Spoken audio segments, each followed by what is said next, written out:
భారత్ శ్రీలంక మధ్య జరుగుతున్న తొలి టెస్ట్ రెండో రోజు ఆటకు వరుణుడు అంతరాయం కలిగిస్తున్నాడు. వర్షం పడుతూ ఉండడంతో రెండో రోజు ఆట ఇంకా మొదలు కాలేదు. ఉదయం 10 గంటలకే తొలి సెషన్ స్టార్ట్ కావాల్సిండగా గాలిలో ఇంకా వర్షం పడుతుంది. దీంతో సిబ్బంది గ్రౌండ్ కవర్లతో కప్పించారు. పగటిపూట చాలా వరకు జల్లులు పడతాయని అక్కడి వాతావరణ శాఖ పేర్కొనడంతో ఇవాళ కూడా 90 ఓవర్ల గేమ్ సాధ్యం కాకపోవచ్చు. నిన్న పలుమార్లు వర్షం పడ్డం, బ్యాడ్ లైట్ వల్ల 73 ఓవర్లకి ఆట ముగిసింది.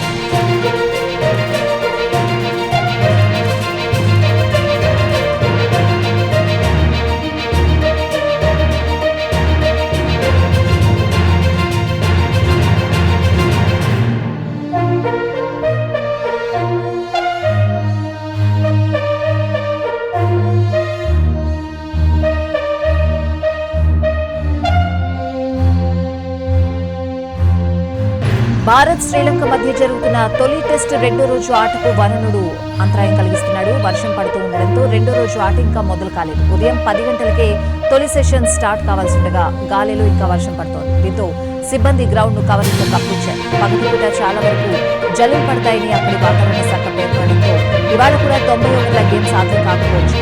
నిన్న పలుమార్లు వర్షం పడడం, బ్యాడ్ లైట్ వల్ల 73 ఓవర్లకి ఆట ముగిసింది.